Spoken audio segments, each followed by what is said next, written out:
Welcome back, everyone. I am so excited for today's interview. We are talking to a very mysterious and well-loved author who is well known for his hilarious action-packed fantasy, with over 1 million copies sold and has been nominated for 2 Dragon Awards. We are talking to the one and only Shayne Silvers. How are you today? I'm doing well. It's great to be here. Thanks for having me. Yeah, absolutely. I was just commenting before on how amazing that painting in the back is. That is Yeah, phenomenal. no, I love that. My wife picked it out, and I love just kind of turning around when I'm in a writing moment and just kind of unable to find the words. I can turn around and say, okay, yeah, be a king, be a lion, go for it, you got it.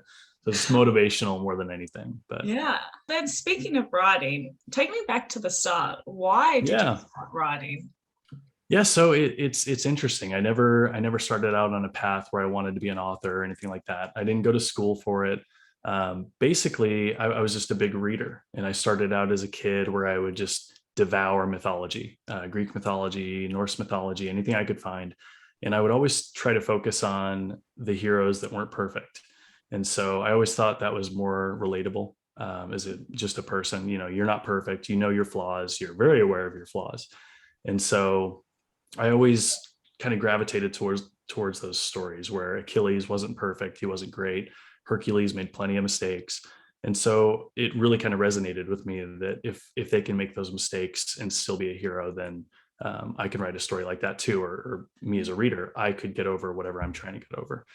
And so it really started with just a love of reading. And then I got to the point where I was reading so much that I found myself getting kind of frustrated with new books, or knowing where they were going, 30 pages ahead. And I just kind of got frustrated with that. And then with also with characters just being too perfect, like the Frodo Baggins type, not to crap on Tolkien or anything, but it was unrelatable to see like a Superman type character that has no flaws and no mistakes, and then they save the day, and you're like, well, whoopee, that's great. I can't relate to that. Most people can't relate to that, and it's just not that fulfilling. You're not getting anything out of it. And so I started reading more of those books and just getting more and more frustrated. And I said, you know what, nuts to this. I'm going to try it myself. And so no formal education, no love of English, even hate grammar class. I hated all that stuff in school. And I said, I'm just going to write a story that's focused strictly for the reader and strictly for the reader like me. And if it works, it works. If it doesn't, it doesn't. But at least it'll be fun. I'll have fun writing a story and seeing how to do it. And so I wrote a story. It was a big epic, like 250,000 word high fantasy, just nuts. It was the first attempt I'd made, and it was the worst mistake ever. It was too big, just too much stuff for epic fantasy if you're new to writing. And so I shopped that around a little bit, and I got a lot of positive feedback with the traditional publishing agencies. And they said, this is really good, but it needs some work, or we've already got an epic fantasy. We don't have room for this in our diet, as you say. And so why don't you come back, or why don't you try something else? And then my wife said, why don't you try writing something more urban, more modern, shorter, punchier, more your style. You're she kind of says that I'm like Ryan Reynolds, where I'm always poking fun at myself and poking fun at other people and just trolling to have fun. And she said, why don't you just have fun with this? And she said her tagline that kind of got me going was Black Ops Wizards. And I was like, that's cool. I have no military training or experience or anything, but the theme birthed Nate Temple in my mind, where I said, okay, Black Ops, doing the dirty work, probably not the greatest people, making mistakes, probably dark pasts, and wizards. That's really cool. And so I wrote a story about a wizard in St. Louis named Nate Temple. And I just had fun with it. My whole point was to flip every single trope on its head. And so in the opening scene, I said, this needs to be memorable. It needs to be funny. It needs to set the tone for the whole series. And so the very first chapter, I have him cow tip the legendary Minotaur. And a lot of people don't know what cow tipping is. It's kind of an urban myth, but it's where you creep through a field at night, you find a sleeping cow, and you tip it over. And I'm from Missouri, so there's always people saying they've done it. Whether they have or not, I have no idea. It could just be an urban myth. But I thought it was hilarious to put the Minotaur, the scary monster, bull type monster, and just flip everything people thought they knew on their heads, and it just really sets the tone. And then, Nate kind of gets, I don't know if we can cuss on this, but Nate gets his butt kicked. And so at once I do something really funny, and then I utterly humiliate the character. So I'm showing that he's flawed, he makes mistakes, and he's not as much of a hotshot as he thinks he is. And it was just fun. It was just super fun. And so I just ran with it. Yeah. So then how did you find the publishing process? You wrote your first book. How did you do it? Yeah, it was fun. I went to, again, I tried the traditional publishing route. I'd heard of Kindle, and I'm not much of a tech guy, so I was like, well, I don't know how to do that stuff. Whatever, I'll just try the traditional thing. I've already got some contacts, and so I sent it out, and I got like 10 rejection letters, and I said, okay, I must have sent it to the wrong people. And so I sent it out to 20, 30, 40, 50. I got up to 100, and I just kept getting rejection letter, rejection letter. I didn't get anyone that like crapped on the story or said it was bad writing or anything like that. They just all had the excuse of, we've already got urban fantasy, we've already got wizards, we've already got werewolves, we've already got whatever it was that they found in my story. Said we've already got that. And with the traditional world, a lot of people think, they take that personally, authors, and they say, oh man, I got rejected, I'm terrible, whatever. But what I come from a business background with banking and finance. And so I thought about it, and I said, well, they plan their releases, 18 to 24 months ahead. And so they've already got a full schedule for 2 years. And so if they've got something mapped out for 2 years, you're planning for 3 years out, and that's not going to work for me. Personally, as an author, I want to see if I'm any good. And so I said, well, fine, I'll look into this Kindle thing. And then I published it, and just kind of off and away we go. And Yeah. it's ended up doing pretty well. So. It's so interesting too, because I think it's almost a relief when authors can take it not so personally. As you said, you saw that trajectory, you understood that this is why traditional publishers are looking forward this far ahead. And that wouldn't, you weren't ready to wait 3, 4 years, which a lot of us aren't, and that's okay.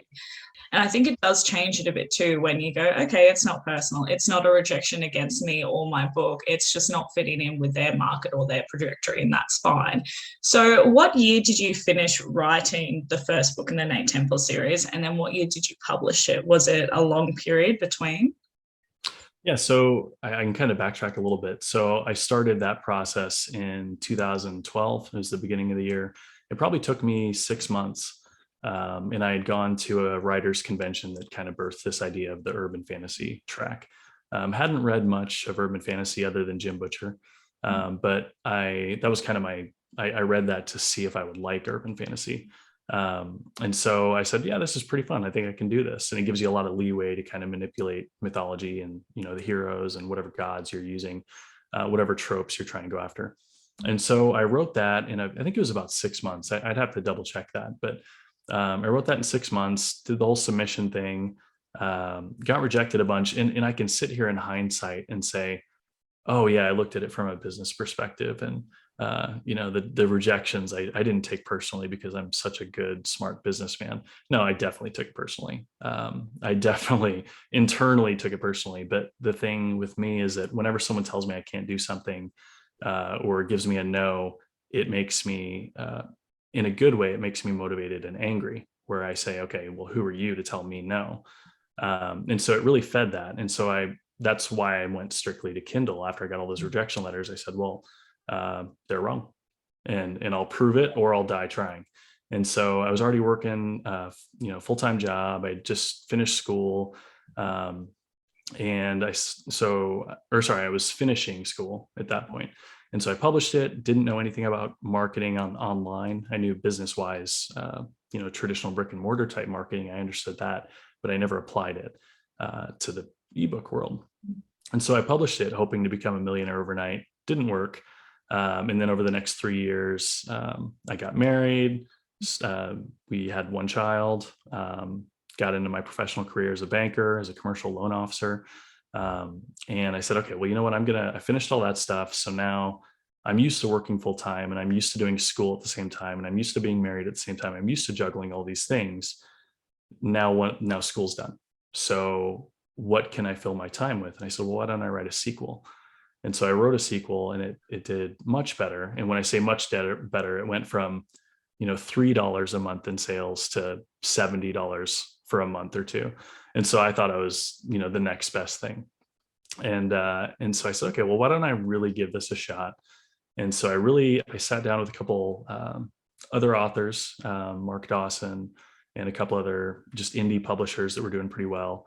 And I studied their process and I said, okay, well, they're using all this business stuff that I know, they're just applying it to a different forum. Why didn't I think of that? And so I spent about 6 months kind of researching the market and understanding how to write advertising copy and kind of put my books in front of the right people. Because I said, I just published it with no one knowing other than my friends and family, and I made $70. That's pretty cool. And I didn't have very much money. I was a new banker, so I wasn't making anything. I was basically an intern. And so I said, okay, well, $70 is a big deal. That's diapers. That's, whatever it is. That's a phone bill. And so I said, that's huge. If I can just make $70 a month, I don't have to pay a phone bill for the rest of my life. And that was a big motivation. And I said, well, if I make 150, I can pay for diapers for the month. And then I just kept escalating those goals, and I broke them down like that into bite-sized chunks. And so I really implemented all that marketing stuff in 2016, and it went from $200 a month to 4 figures, and then the next month was low to mid 5 figures, and then it just kept going up from there. And it really escalated quickly once I applied that marketing. And so I just refused to quit. I cashed in my retirement, and didn't tell my wife about that. Definitely got flack for that later, but in the end, she was very happy that I did it. But I cashed in my retirement. I said, okay, if I don't believe in my dream enough to do this, why should anyone else? And so I cashed it in, started sleeping about 4 hours a night tops, and devoted every second I had outside of family and work to writing. Lunch breaks before work, I'd wake up at 4 a.m., find a coffee shop or just sit at, in the basement or the living room and just write and market and whatever I needed to do, because I wanted to see if I was any good. Yeah. And good you are. I mean, with over 1 million copies sold, you're doing all right. I'm doing okay. Yeah. It's a lot more fun than baking. Yeah, absolutely. I love it. Such an important and vital message as well, that you knew you had to back yourself up in it. And I find that is what hinders a lot of, I want to say newer authors as well, that they still have that fear-based decision. But what if I'm still not good enough? If I invest all my time or I invest all my money, what if it doesn't work out?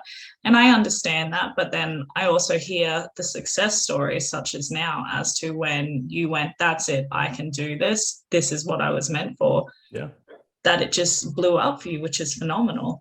What does your writing process then look like? Are you a plotter? Are you a pantser? Oof. Yeah, I'm not much of an organized person. So I've tried it. One of my co-authors is really specific on plotting and just kind of mapping everything out. I typically start, like I said, I've tried it all. It doesn't really work for me. So I typically pants. But when I say that, I'll come up with 3 or 4 memorable things or scenes or themes or lessons that I want the characters to learn, or something I want the character to fail at, and get beaten by the villain, or whatever it is. I'll come up with maybe 3 or 4 things that could be totally unrelated. And so with the first one, it was cow tipping a minotaur, dragon invasion, and Nate has the cure for erectile dysfunction.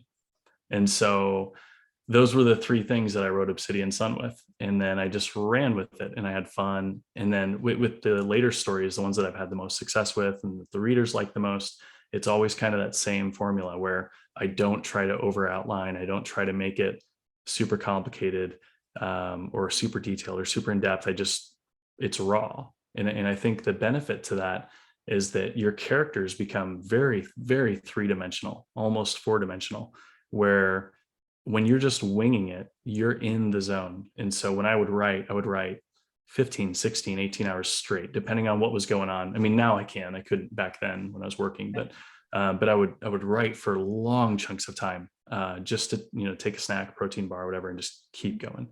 And what happens when you do that is you're in a scene that maybe is really action packed or really, romancy or, whatever it is, or really traumatic. And you get yourself hyped up where you're in it. And so you're feeling what the character's feeling. It's raw, it's very organic. And then you go to the next chapter and there's no pause. I mean, it'd be like having an encounter with your spouse and then just taking breaks every 5 minutes.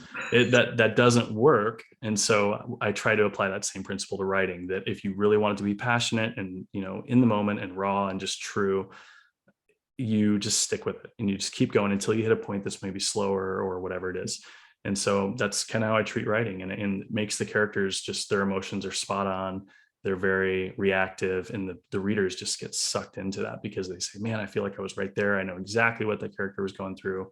And it's more fun for me to do it that way as well. I can't do it in chunks and organized where from 2 to 4 I write and from 5 to 6 I do this. I can't do that. I'm not organized enough to do that. We all wish in theory that we were that awesome. Oh, it'd be amazing. Yeah. If I could do that, it'd be incredible. I mean, I would love that because you get so much done, but I can't. So I completely relate to your style of writing. And what I find very interesting, I wonder if you have the same thing, is that you never know essentially what is going to happen. And there's plenty of plots and turns and twists for you to encounter when you're doing it. It's kind of trying to put a puzzle together, basically, because your characters are driving the story and you think, oh, that's why that person was doing that in that book, because of this. And exactly, it's kind of exciting because you're a reader as well, so it kind of keeps you on the go, I find. Yeah, it's fun because it lets you torture the reader, sorry. Well, I guess torture the reader too, but torture the main character really well too, because you're in the moment and you say, oh man, he finally got a victory. What can I do to just mess that up for him? And so there's a lot of like really simple scenes in my books where, Nate or any of my characters, but Nate specifically, where he's trying to win or he just got a little win and he's like, okay, I just need to go get a sandwich at this, sub shop or whatever. And so I say, okay, well, how about as he's taking a shower, the water breaks. And then as he's reaching for the towel, he accidentally falls and rips off the thing and dumps water all over his clothes. So he has no clothes, but he still wants to go to the Subway shop and it's winter. So he's got wet clothes and he's got to run to the Subway shop. And then how about I get him, jumped on the way to the Subway shop by a different group of villains. And so I'm always just finding ways to just terrorize my characters. And it makes it a lot more fun. And I do it in a funny way. I don't try to traumatize the reader, but you have to balance the pacing of all that, where you have a victory, then you have to have a setback, and you have a really serious moment, and you have to have humor. And so you kind of have to balance that out, because if you're just writing dark stuff, the reader's going to say, man, this is heavy. I can't do this. And so you really kind of have to drive a roller coaster essentially, and just make sure you're pacing everything well, giving them all the emotions, but giving them breaks at the same time. And so it's just easier for me to write that way. Absolutely. I really want to talk about a couple of your achievements. First of all, selling over 1 million copies is such an amazing feat. So congratulations on that. Thank you. And you were also nominated for the Dragon Award in 2017 and 2018 for Best Fantasy. I would love to know when you found out that you hit those marks, but also, and most importantly, how you celebrated. Yeah, I'm not one for personal celebration very much. It's more whenever I get a victory like that, it makes me want to chase the next car. If I'm a dog, it's like, okay, now I got to chase the next car. And so it just makes me hungry because it kind of reinforces my confidence, my fake confidence that I give myself, where, you didn't know if you were going to make it. You didn't know if you were going to sell anything. And then you get a victory and you're like, okay, well, I was right. What else was I wrong about? What other things was I lied to about? Okay, well, why don't I go for $1 million in sales? Why don't I go for foreign translations? What's the next thing that I was lied to about? What else can I achieve? And so that's kind of how I celebrated. I just set a new goal. But at the same time, with the Dragon Award, it was really interesting, because if I would have known that the Dragon Awards were a big deal, I would have fought tooth and nail to try and get in there. I'm not the kind of, before I was an author, I wasn't the kind of reader that paid attention to all these cons and things like that. I just kind of read to myself and had fun. So I didn't even know about the Dragon Awards or the Dragon Con Fest. I had no clue. And so whenever I heard about it, it was when I got nominated, and I said, okay, what's the Dragon Awards, or what's Dragon Con? And I said, holy crap, there's 110,000 people that go to this. It's been going for 30 years or whatever. Jesus, like, why didn't I know about this? And so then I kind of got into it, and I started pushing it and saying, well, maybe I've got a shot at this. And it's all on the readers. They nominated me, they got me up there. And so I went in there, kind of feeling high and mighty, like, oh yeah, I'm just like the traditional authors, see. And then I just got smoked because obviously there's a lot more fans with the traditional authors. And I was very new as a new author. It's doing very well. But and so the next year I was like, okay, well, I'm going to beat it this time. I'm going to win, instead of getting runner up to the best fantasy of the year, why don't I try and win? And so I pushed for it that year. And the really interesting thing to me is whenever I see a locked door, I have to get inside it. I have to break in. I have to find out what's back there, even if it's nothing. It just really bothers me. And so once I kind of broke that veil of, okay, the Dragon Awards, there's big names there. There's, Jim Butcher, there's Larry Correia, there's all these really big traditional authors. And maybe I could network with them, figure something out. And so I went there kind of saying, okay, well, now I'm one of you. And let's talk business, let's talk whatever. And I was really shocked when I kind of got there. And any of the names I just mentioned, this has nothing to do with them.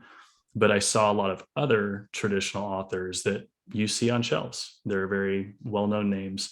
And they weren't as welcoming as I thought. When they heard I was self-published, they kind of turned their nose up at me, whether they were agents or traditional authors. And they weren't necessarily mean, but they just were kind of dismissive. And so I actually got on a panel that year, and some of the panelists were actually agents that had rejected me in the past, and they didn't remember that. And so I was sitting down next to one of these people, and I don't want to name them because they're a great person. They had no idea. It was just some name that came through the email inbox. But I reminded her at the moment, hey, you turned me down. And she's like, oh, so you had success in self-publishing? And I had, knowing that I had kind of not bombed the first year, but, kind of just survived it. I had scheduled a release for the second Dragon Con when I was nominated. And so I timed a release to be, I think, the day of the starting of Dragon Con. And so when it happened, that book hit number 12 on all of Amazon on the paid store. And so, and I think that was book 10 or book 12 in my Nate Temple series. I can't remember. And so I would have a little bit of credibility when I walk in and talk to these authors, where I could say, yeah, I'm self-published. Here I am, number 12 in the world. Just to kind of, not to brag, but to just say, don't call me just a self-pubbed author. Like it's nothing. Like I'm doing pretty well. And then they kind of changed their mind a little bit. And it was kind of a confidence booster too, to see a lot of these people kind of awakened to self-publishing, because I saw many, different genres, but they were still well-known named authors that maybe were sitting at the bar after a few drinks and just kind of complaining about royalties or something. And I would talk to them and we'd talk numbers, and mine were astronomically different from them. And yeah, I was able to talk to some of them in a way that didn't come off as, egotistical or anything, but say, hey, look, here's my numbers and here's the numbers you just said. I'm doing this out of my basement. You can do it too. If you ever need help, let me know. And so I established some pretty good contacts there. And just, I think I got a little bit more credibility with some of the traditional authors, and I made some great friends and met some great readers. And that's actually one of the coolest things about that, is because through that, I had some really loyal readers that had gone to both Dragon Cons, and they were probably behind me getting nominated, but they said, hey, we should do our own convention. And so they planned a convention for me. And I said, well, I don't want to be a part of that, because that sounds a little arrogant, even for me. So why don't you set it up and I'll go to talk to readers, but I'm not going to hold a Shayne party. That just seemed kind of ridiculous. But we had like 100 and some people show up. And then we did a second one, and there's like 150 or 160 people show up. And then COVID kind of derailed it, but we're doing it again next year. We've done virtual ones, and there's a couple thousand people attending these virtual Friendsgiving things. And it's just crazy. And that's actually going to go into something else we can talk about later. But yeah, the reader commitment and really getting invested in the readers is the most fulfilling part of this job for me. Yeah. Other than the money, that's obviously great. Money's obviously great. It's so interesting too. So two things from this is, one, we hear it, it's a tale as old as time, that indie authors have really struggled getting that respect and seen eye to eye from the traditional publishing, because that is all that we knew 10 years ago, or maybe a little bit more now. But it is nice to see we have a lot of hybrid authors who are doing both traditional and indie, that Yes. there isn't as much shame or stigma around being an indie author. And it's because the results are showing. As you said, you're number 12 on Amazon. Nice timing, by the way. Well placed. Very It was clever. marketing 101 right there. So Love it. And also what I love too is reader engagement is so important. And I'm glad that you're just like, yeah, I'm going to hold my own party. I love it. yeah, But readers love that as well, because they want to they know do. who you are. So sometimes it might make us almost a little bit uncomfortable to put ourselves out there in that sense, because we're thinking, I'm just a normal person. But it's not until they meet you that they realize you are a normal person, and that's why they're there in the first place. So I'm very curious as to what your most memorable reader interaction moment has been then. Yeah. So one, I would say Dragon Con when I first went there, because people just showed up. I had like a little posse with me, and it was just crazy to go from working in my basement 20 hours a day, or whatever, to having like people want to talk to me about nothing in particular, but just how some character helped their life, or they really love, or was really funny, or whatever it is. To have that kind of feedback is just astounding to someone who's basically an introvert professionally. You're sitting there by yourself typing, and so it's a really big dichotomy where you're like, wait, okay, now I've got to turn on the social hat, and this is awesome, but I didn't know that I affected this many people this way.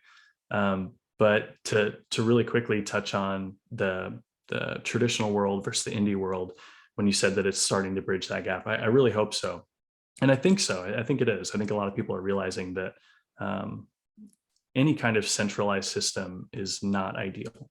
Whether you're seeing it in all sorts of areas of the world right now, but people are trying to find a decentralized way to get to the readers without a middleman in the way. And one of the biggest things that I saw with me at DragonCon was that people really wanted to have the prestige of the traditional publishing. I'm with Penguin, or I'm with this or this agency or whatever, and they kept saying prestige, prestige, and we've got a long tradition of this, a long tradition of that, or I'm with this person. And it was very kind of country clubby to me, and I never really cared for that. And it was interesting when I got up on a panel, they kept saying this prestige thing, and I said, and they kept kind of snubbing self-publishing while I was sitting right there. And so I said, well, last time I talked to my banker, they don't accept prestige as a deposit. And the whole room just lost it. And like, it was a self-publishing panel, and I think I was one of the only self-published people there. And so I think kind of flexing a little bit helps kind of break that barrier too. And there's a lot of self-published authors that are just hustling and working their butt off, and they're just hungry, and they're not going to play games. They're not just going to sit and write. They're going to market. They're going to talk to readers. They're going to have events. They're going to really get involved in that engagement. And that's what makes all the difference. And so with probably the best thing that I ever had with a reader engagement was obviously there's like the one-on-one situations where you talk to someone and they're very emotional about something and you really help them. I mean, there's tons of those that I could say, but one of the most surreal moments for me was when I went to the second Friendsgiving that we have, and we had a ballroom, we had a comedy troupe come out. But the craziest part was when they chose to do God, what do you call it? It's when everyone dresses up as a character. So it's not LARPing, but it's like a costume contest, I guess. And so everyone dressed up as their favorite character or whatever. And I knew they were going to do it, but I didn't really think much of it. And there was people coming from Australia where they're traveling with bags of their costumes and all the like really intricate Dragon Award type stuff or Dragon Con type costumes. And so I walk into this ballroom and there's like 100+ people all dressed as my characters. And that was the weirdest thing in the world to me, in a good way, because it made it so real, where all of a sudden I'm always living in my head writing about these characters. But then I physically walk into a place that's full of my characters. And so it was really kind of meta, where you're always in your head with these people, and then you step in a room and they're really there. So it was almost like a virtual reality type thing. And it just really struck me as like, I had to take a minute, just like, wow, that is crazy. Some of these people spent 20, 40 hours making costumes, and that started in my head. And that's just so crazy. And then you talk to them and they say why they picked that character. And it's just really touching to say that, oh, well, you had this character go through this thing and I can relate to that. You know, I've had depression, I've had this, and your character had really bad depression in this book, and then they got through it. And man, that really helped me. And you start hearing these stories, and it's like, man, I'm not just entertaining, I'm helping people now. This is so cool. And so I love the reader engagement, even if it's just like, hey man, you're really funny or whatever. Doesn't matter. If I'm turning your day brighter and making real life a little less bleak, that's perfect. That's all I want. That is very surreal, and I'm glad that you had that experience of such hardcore readers to help you manifest your fantasy world into fruition. That's phenomenal. Yeah. One thing that I love is your covers. They are so on point. They are so awesome. So first, my question is, who is your cover artist? And two, how do you do the covers? Do you have an initial concept that you send to your cover artist, or do you say, look, this is the theme that we're going for, have at it? Why do you think it's so important to have an understanding of what your cover is presenting? Yeah. So when I first started, I just, phoned it in. Whoever could do a cover for the cheapest would work. But as I got more sales, I wanted to reinvest it in the business and really kind of deliver the best product I could. And so I work with Gene Malika Studios. That's who does all the Templeverse series. I've got the Feathers and Fire series, the Nate Temple series, and the Phantom Queen Diaries. Those are all kind of one big universe. And so they all use the same designer. And then I've got, I would say that's probably the most well-known designer that I use because it's the biggest number of books. It's 40 plus books. But when I come into a project, I really try to make the image cinematic and epic and something that'll give you an emotional gut punch. I don't always succeed, but I try to come as close as possible.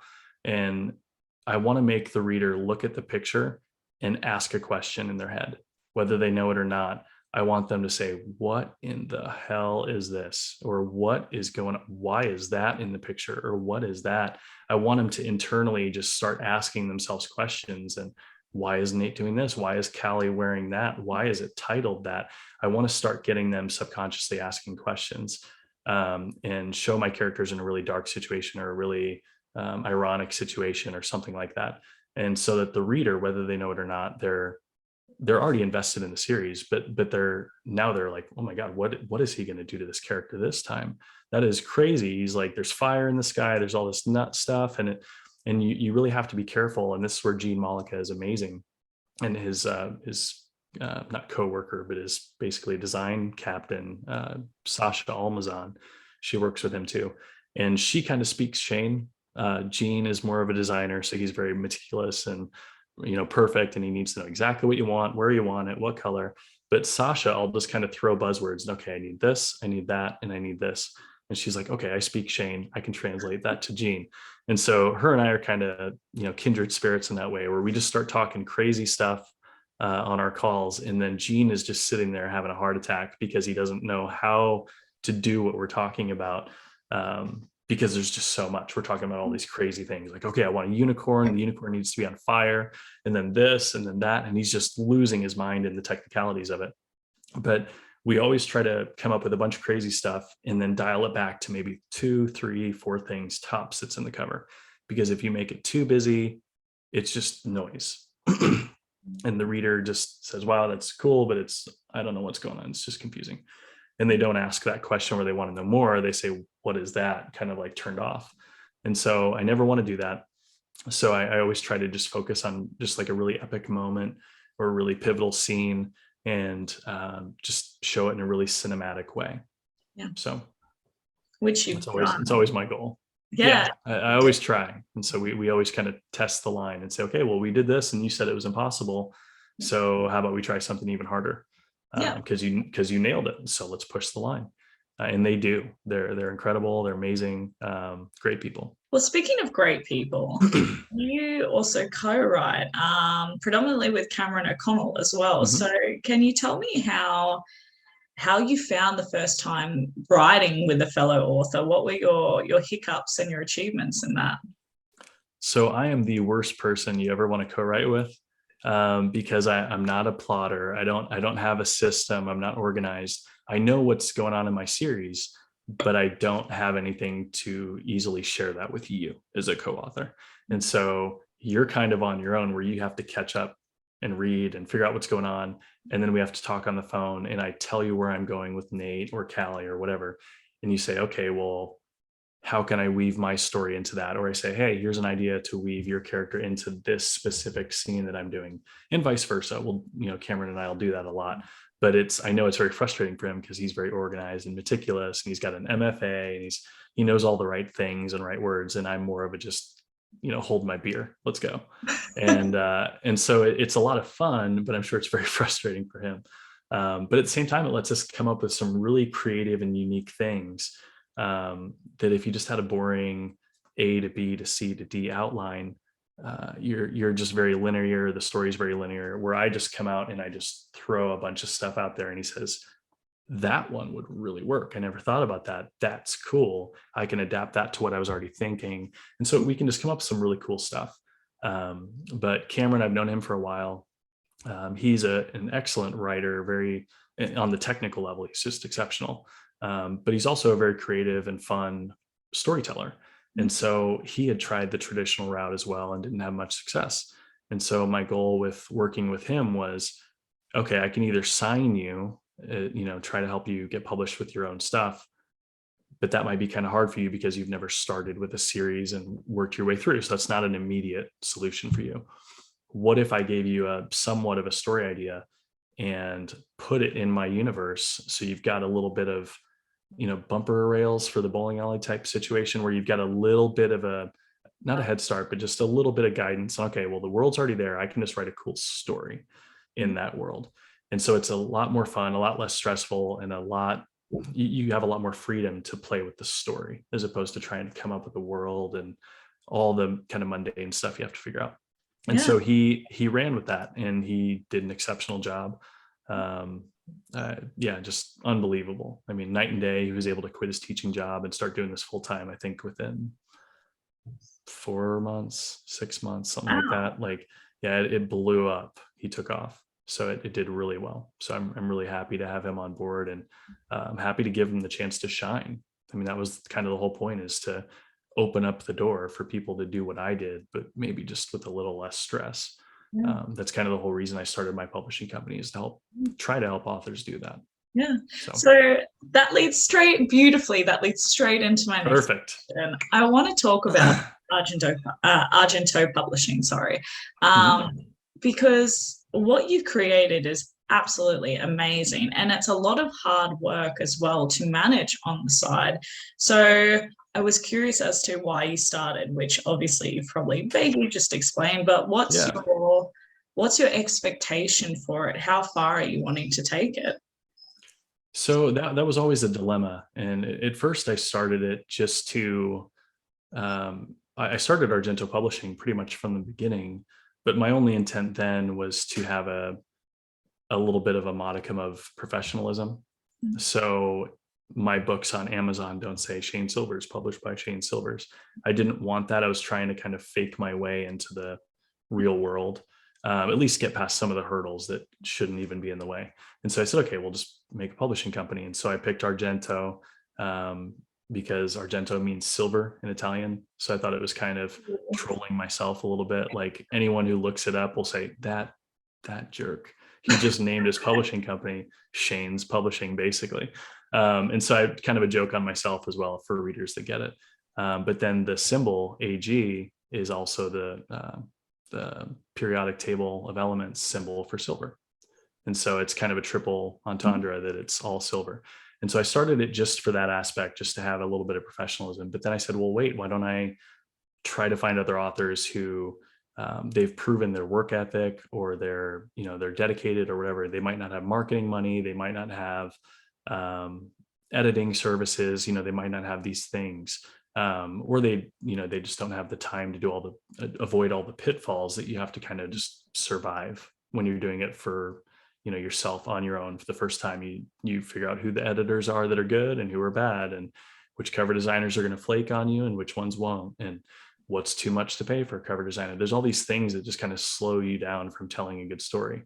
And so I thought, well, if I can eliminate those things and just give them freedom to write the story, which is the thing they're good at, maybe I can help. And so I never want to, at least I'm 99% sure I don't want to have a publishing company with just hundreds of authors. I mean, definitely not with just myself. There's no way I could do that. It's not something I'm interested in. I don't want to be Penguin. I don't want to do anything like that. I want to find a select group of people that'll work as hard as me, and that just want to run and don't want to be told you can't do it. Yeah. And so my whole goal is to find people like that, people like Cameron O'Connell, people like Hunter Blaine. Is amazing. He just runs, he just goes, doesn't know when to stop. And that's the kind of people I want, is the people that said, put me in, coach, put me in, tell me what to do. And I'll do it. I'll run till you tell me to stop. So my whole goal was to kind of open up the pathway for people like that are hungry. They're good at storytelling. They just might not have all the time or money or, room for distraction to deal with all these other things, all the technical stuff of formatting and all this stuff that's just kind of annoying. When you're a creative person, you don't like all that kind of stuff. And so my goal is to let them be creative, let them create. Because I definitely find that, and this is what I love about this industry. Obviously, every industry has good and bad, but what I love is for those who have been in here for quite a few years, they have a give back mentality, because they remember when they started and they had a lot of mentors or people giving them tidbits of information that really were nuggets of gold to them. Yes. So I find that a lot of people, especially you starting this company as you have for the reasons that you have, is to give back to those who are just starting and need that helping hand. And I absolutely love that within this industry. So kudos, that's absolutely amazing what you're doing. Well, with the goal with that is it's one thing that I wish I would have had. At the same time, not having it kind of pushes you to, figure it out. And it really, having obstacles makes you better. So that was always kind of my dilemma too, is I don't want to make it, I was fearful of making it so easy that you just get people that write stories and, they don't have anything else to worry about. So they're not as dedicated to the story. So that hasn't happened, luckily. But yeah, it's just fun to be able to do that. And just, people back in the day used to adopt, they would become patrons to certain artists, musicians, dancers, singers, whatever it was. And they would say, no, this person needs a shot. I'm going to, help them do whatever I can. And so I always kind of took that mentality myself, from being in martial arts or whatever. You always want to get to a peak and then reach down and hold your hand and try to help them get to the peak. And your goal is to make them better than you if you can. Yeah. And so that's always been my goal. And so, yeah, it's fun. Yeah. I love doing that. You're doing an amazing job. Speaking of, you have 2 high-ranking black belts. So let's pause for a moment and talk about that, because I am curious as to whether that actually helps your fight scenes with the logistics. I'm curious. Absolutely. So I started martial arts when I was a little kid. I wasn't necessarily a troublemaker, but I was kind of a troublemaker. I would get into mischief and, all that stuff. But I also got my butt handed to me quite a bit, and I was bullied quite a bit. And so I don't know if it's a, chicken before the egg situation. I don't know which one happened first, if I was bullied first or if I was a, troublemaker first, probably both. But I got bullied a lot. And so when I was spending time in England, I even, got jumped a couple times. And this is like as a little kid. So it's playground stuff. It's not, I didn't get like gang beat or anything. But I did get beat up, fists and everything. And so my parents said, okay, well, now he's, now Shayne's starting to kind of turn in on himself a little bit and get a little bit more introverted. And so they introduced me to martial arts. And so I had cousins that were doing it, and they were already pretty high up. They were older than me. And so I really kind of jumped headfirst into martial arts just to kind of boost confidence. And ended up sticking with it and competing and, doing it on the state levels, national levels, just kind of running with it. And I had a lot of fun. And when it came to storytelling and fight scenes specifically, to me, it's made a huge difference. I don't think it's required, but I think it helps so much, because if you know the mechanics of how an arm twists to subdue someone, or how it feels to be subdued by someone, you can really put the character in the right frame of mind and talk about what exactly hurts when your arm's twisted this way, or why exactly, if someone punches at you, you can block and ride it and then scoop in, and you can really twist their momentum against them. And I think that makes for really cool and visual fight scenes.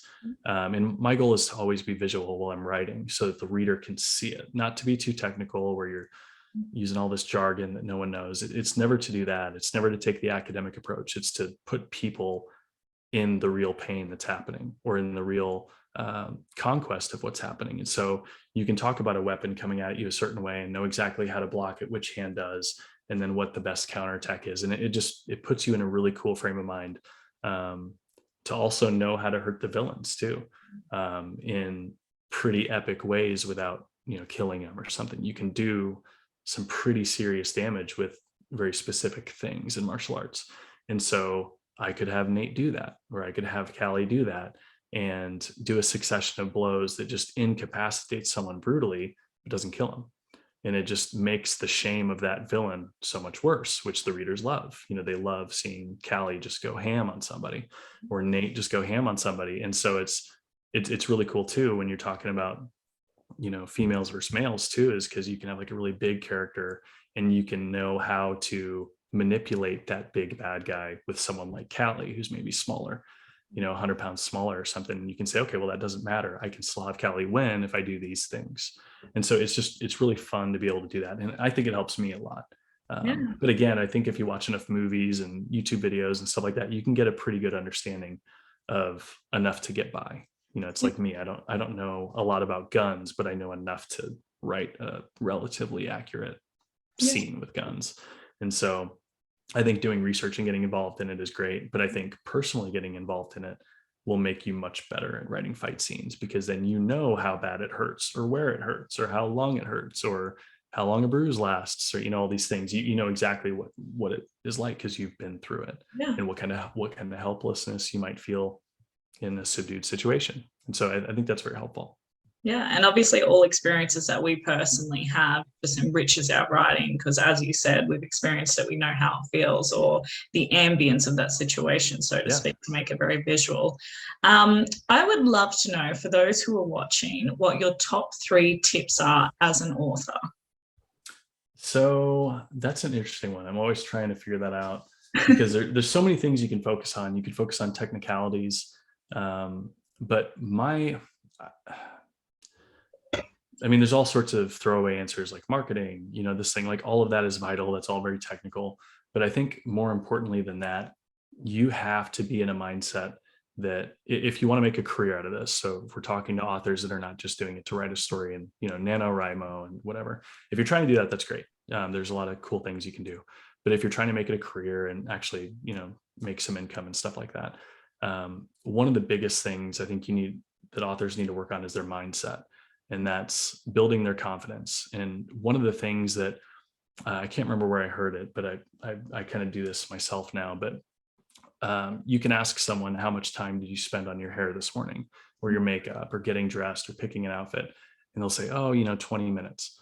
And then you say, okay, well, how much time did you, if you invested 20 minutes in your looks, did you invest 20 minutes in improving yourself?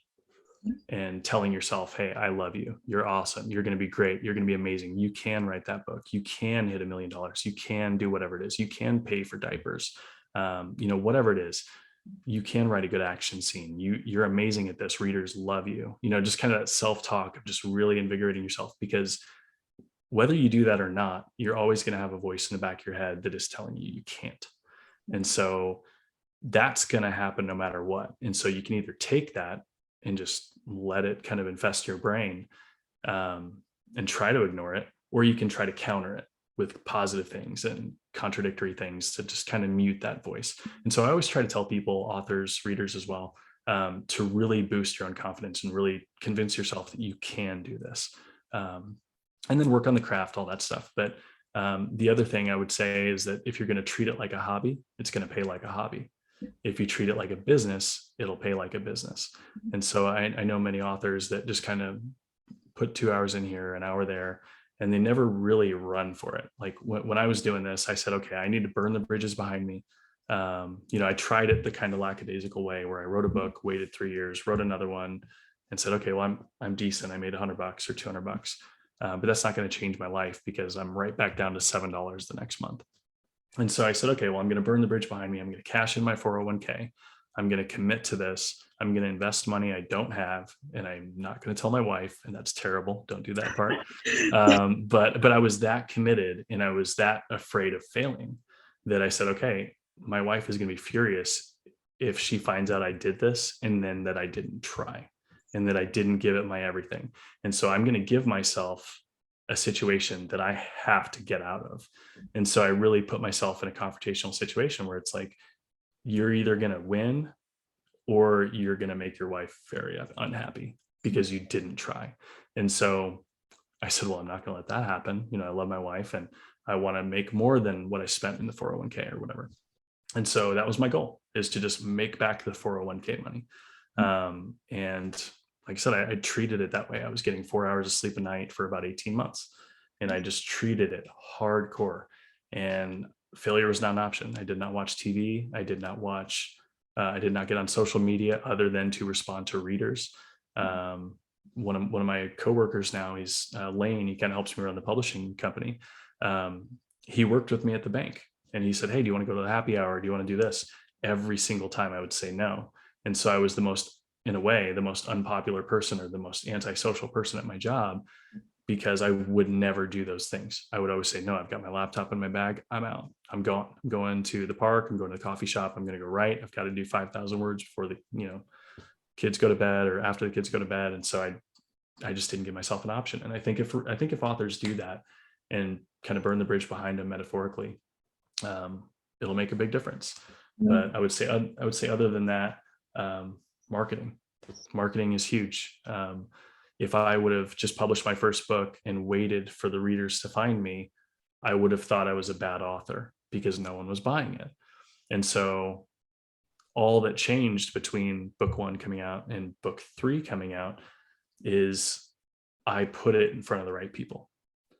And so I found the readers where they were in their natural environment, and I observed them and I followed them and I gave them something that they wanted. And I didn't rewrite book 1. I didn't rewrite book 2. I just found the right people and learned how to market to the right people. And then they said, wow, this guy's pretty good. He's pretty funny. That's amazing. But if I would have never tried marketing, I would have just thought I was a terrible author because no one bought my books. So something like that, I think a lot of authors believe I must suck because I'm not selling anything. No, you probably just haven't found the right place to market it or to push it or, whatever it is. So keep trying. Yeah, there's so many things to take from this, because that is, I feel like we probably lived the same lives for 18 months with us sleeping 4 hours, having the full-time job, doing that. But when you find that element of discipline because you want this so bad, you will do what you have to do, and you'll realize how, going to the movies, going out for 2 drinks or whatever, sometimes you don't always need those. And this is an investment on yourself. And yes. Speaking of as well, I am a huge person when it comes to affirmations, manifestation, yes. Love all that good stuff. And there are so many books and resources that you can, if this is all new to you, there's so many resources out there where you can just read a book and it'll tell you about your subconscious. Maybe you'll discover some things that are holding you back, because personally for me, I found a lot of frustration because I knew I was being held back, but I didn't know by what, because I was so focused at the same time. So discovering those things, I think, is equally important, because mindset is everything in this group and in this industry. So I'm so glad that you brought that up. It's huge. Yeah. One of the things that I've read a bunch of the self-help stuff on this topic is treat yourself like you are responsible for yourself. So in that regard, it would be like, if you're responsible for someone that you're taking care of, you're going to make sure they got their food. You're going to make sure they got this. Are they happy? Are they sad? Do they need sleep? You really dedicate everything to taking care of that person. We should treat ourselves with that same love, that same dedication, that same respect. And so sometimes you kind of have to step out of yourself and say, okay, Shayne, what do you need? What is it you need? What kind of motivation do you need? What kind of love do you need? Are you hungry? Are you this? You really have to kind of treat yourself like a third person and say, okay, how can I help Shayne succeed? And when you do that, sometimes it's really surreal and you say, wow, I'm really hurting myself in this way, or I'm really slacking off in this way. And I wouldn't have known that if I wouldn't have questioned myself. So I think it's huge. Mental health is huge. So even as I'm saying, be antisocial and don't sleep, I know that a lot of people really need to sleep and they really need to do these things. So I'm not saying you go do the path that I did, because it's very unhealthy and very unwise. But you do need to push yourself. And so if you're the person that always goes to happy hour, make it 1 a week instead of 5. If you're always going out to lunch, make it once or twice a week and go right on the other 3 days with a protein bar or whatever. And so just kind of learning where you can take little bites away, and not putting yourself in the situation that a lot of people, when they hear you burn the bridge behind you and you go all in, that overwhelms them. They can't do that. They see this big goal and they're like, if I don't hit this, I fail. And they never see the big gap between those steps. And so I would tell myself, I'm going to make $1 million a year. I'm going to make $1 million a year. I was making $7 a month. So like, it was a totally unrealistic goal. But then on another level, I was saying, okay, my writing is going to pay for diapers every month for a year. What is that? That's X amount of dollars. Okay, well, then I need to make X amount a month. And how much is formula? Cool, I got the diapers. How much is formula? Maybe I can pay for both with my writing. That would be amazing. Then I can tell my kids one day, my books fed you. My books kept you clean. It's a tiny goal, little goal, but it's something that gives you a big confidence boost. And it makes you say, man, my books kept my kids alive. Yeah. That's amazing. And it's a tiny thing. If you just say $100, it's like, okay, $100. But if you put it into an emotional perspective and you say that $100 keeps my kid full, and then you're like, man, I'm writing to keep my kid fed.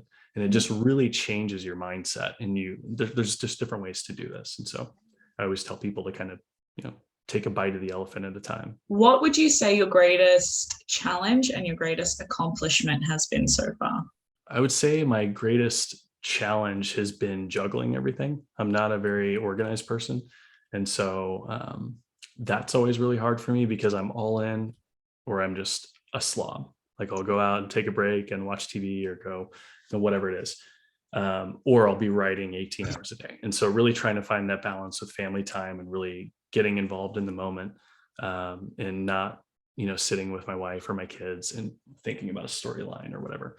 So really trying to kind of figure out how to partition those identities I have, I guess you could say. But the biggest success, I would say, hitting number 12 on Amazon was pretty fun. I think I hit number 1 on the free store. There's like 60,000 downloads in one day or something. So that was awesome. That was a super cool feeling. And I would say other than that, I got to go, Amazon actually picked me to go out to Washington, D.C. And speak to all the senators and representatives and Congress, basically. And just to talk about my journey as an author and how I'm basically a self-employed business owner, and Amazon helped me do this. And so it was a little bit beneficial for them, obviously, but they paid for it. They had a big ceremony, a big party. I got to hang out with a bunch of other self-published authors that have done really well in different genres. And so it was really kind of fun for Amazon to say, hey, you did great. Would you like to speak on our behalf? Would you like to go on a cool trip? And it was, it was nice to be considered for that. So it's pretty fun. Amazing. This is my favorite question to ask. What is the goal? What is the big dream that you are chasing for your writing career? $1 billion. $1 billion, nice. That's a goal. No, that is a goal, even though it's crazy unrealistic. I don't think so. I think it's possible, but at the same time, right now it seems crazy unrealistic. But like I said, when I was making $7, I was telling myself I'll make $1 million. So I always try to put a crazy goal out there as well. But one of the goals, a little bit shorter than that, would be getting my books made into film, TV series, Netflix, some kind of show or series. And I'm tackling different avenues with other people in the industry, the film industry and the book publishing industry, working with Jonathan Yanez on a really cool project that he's kind of pushing. And so I jumped on to help him, because him and I are, kind of soul brothers, kindred spirits. And we both kind of behind the scenes, we're always talking about stuff and talking about ways we can work together and projects we can do. And then he told me about the film thing. And that's something that we've always been trying to figure out how to do. And I think kind of going back to the publishing situation, when I first started, there's gatekeepers in the way. And so with film, there's gatekeepers in the way. And so we're trying to find a way to get past the bouncers, I guess you could say, get into the club and get past the bouncers. And so we're finding different ways, different people to work with, different partnerships to make, to get our stuff in front of readers, which is, and viewers, I guess, with film, but which is all we care about, is getting our product to readers with the least steps possible and the least headaches as possible. And so we're doing a lot of cool things. I'm really excited for what he's got going on, and hoping it can lead to something with my books too. So we'll see. Oh, I'm excited. Yeah. Watch this space. Yes. I do have a segment called Speed Dating with an Author. So you and I are going to go on a very romantic date. I lit a candle. Nice. Ambience. But basically what it is 5 rapid questions. Are you ready? I'm ready. Let's do it. Awesome. What's the clumsiest moment you've ever had? Clumsiest moment. I had a good one when I was working. I was working at my dad's company, and I think it's been long enough where statute of limitations will let me get away with this. But I was working at my dad's company as a night shift operator. He works in an industrial type building, or he owned an industrial building, so he did a lot of moving parts, a lot of machinery. Very dangerous place with a lot of heavy equipment. And I was working the graveyard shift because I was going to school in the morning, and then I was going to karate and taekwondo in the afternoon. And so I've always kind of had this crazy schedule where I'm not sleeping enough, but that was the only way I could get a full-time job. And so I did that.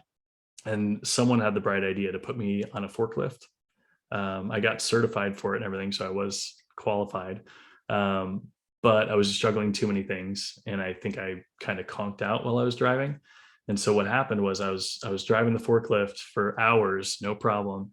And then at some point I must have dozed off. And so I was lifting up these huge pallets up on shelves that, I don't know, 50 feet high or something, and putting the pallet up there or taking the pallet off and moving it somewhere else. And so you have to lift your forks way up in the air to lift up this massive load and then safely bring it down without dropping it or knocking anything over. I got that part fine, but I forgot to lower my forks, so they were empty. So I forgot to lower them, and I decided to drive through the garage opening into the next part of the warehouse, and my forks were still 20, 30 feet up in the air. So I just tore through the upper wall of this place and just demolished the garage door. And I was unconscious, asleep. Obviously, I woke up when I heard that, but my dad came in the next day and he's like, this is why you don't hire your children. So I would say that's probably definitely my most expensive mistake. But did he take it out of your pay? Oh yeah, I'm like, well, I can't remember how it got resolved, but I definitely paid for it, working extra shifts and all sorts of stuff, and just kind of being the black sheep because he just threw me to the wolves and said it's his fault, not mine. He's going to pay for it. So yeah, it was fun. They had insurance, but I still got shamed every day for 6 months. Oh, that's so funny. What is your life motto? That's a good one. There's a couple. I would say arete. It's a Greek word, and I think it was either Aristotle or Socrates. You're gonna have to fact check me on that. Can't remember who came up with it. I think it was Aristotle, but it was arete, and it was basically he was telling Alexander the Great to be the best possible form of a thing, whatever you are. If you're a horse, try to be the best horse you could possibly be. If you're an academic, try to be the best academic you could possibly be, with performing the least harm you could possibly do. And so I always kind of look at that as just motivation to be the best possible form I can be, the best possible author I can be, the best possible dad I can be. And one of the biggest things that I try to do to myself is I imagine myself like 10 years in the future, having achieved every goal that I want to achieve. And that person's trying to stop me from doing it now. Yeah. And so I really it's kind of like a competitor of a mentor, someone who's already hit all the goals, all the unrealistic goals that I've set for myself. He's already done it, and he's talking trash to you the whole time. And so that really motivates me to be the best I can possibly be. And of course you fail, of course you make mistakes, you fall, but you get back up, you keep trying. And I would say that's the most powerful, that and maybe non-serviam. It's from Paradise Lost. And just saying, I will never serve.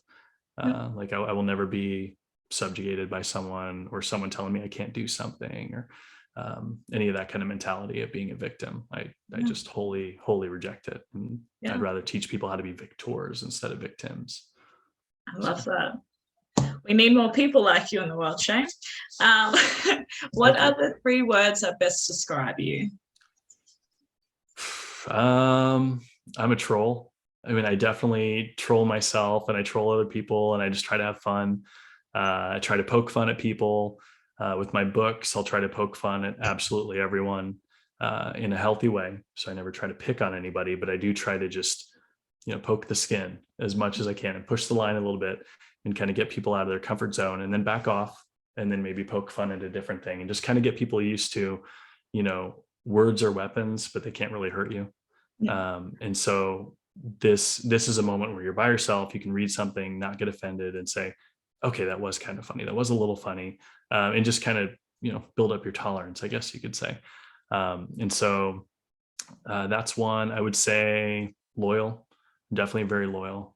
It's one of the biggest values to me from my friends and family and everything is that I demand that because I'm going to be loyal to them. So I want that back. And then I would say sometimes to a fault, I'm principled, whether I'm right or wrong on those principles. I always try to stick to the principles instead of letting the ends justify the means. I know a lot of people pick a goal and then they say, okay, whatever I have to do to get to that goal, whatever kind of gray areas I have to step in or do. I always try to avoid that. And I really kind of detest that personally. Like I feel guilty and really bad when I do that. And so I'm always trying to pretend like I'm being watched, pretend like I've got an audience, pretend that I'm someone's role model, even though I'm failing and everything. At least they'll see me fail and get back up. And so I'm always just kind of acting, or at least trying to act like I'm under observation. So what is the song that best describes you? that is tough. All the ones I would pick would be expletive heavy.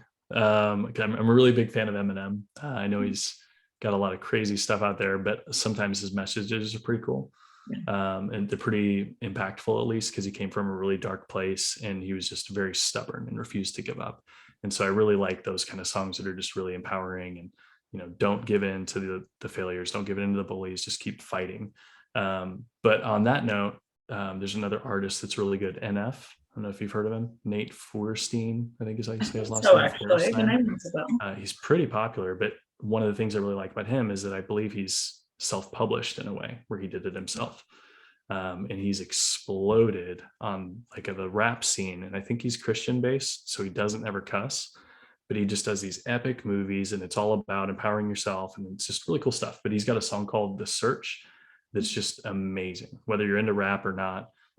It's just a really cool video about finding yourself and finding what makes you happy and getting better and empowering yourself. And so I like that a lot. I like any kind of music like that. What is a unique talent or skill set that you have that not a lot of people know about? That's a good question. I would have said martial arts, but a lot of people know about that now. That's kind of the weird thing is like all the things that used to kind of be secret are like, oh yeah, everybody knows about that.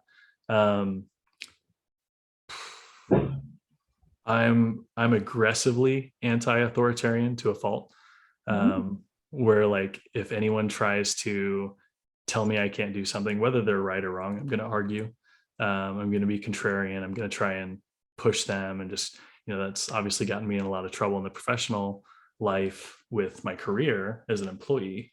It was something I had to kind of mute and put, duct tape over my mouth and not, be careful of what I say to the boss and stuff like that. But I think it's really helped with my self-publishing is because I don't let myself lie to myself, or I try not to. And so it's always, what's the truth? Even if it hurts, how do we fix it? What can we do? And let's go. And so I would say that's kind of a blessing and a curse that I have, that it gets me into a lot of trouble, but it also opens a lot of doors. So yeah. Well, it serves you now. Yeah, I would say it worked out well. So amazing. I have had an absolute blast, Shane. Thank you so much for coming on. Now, where do we stalk you? What do we need to know? What's coming out? Yeah, it's been a pleasure. Thank you so much for having me. You can follow me on shaynesilvers.com, SHAYNE silvers.com. On Facebook, same thing, search my name.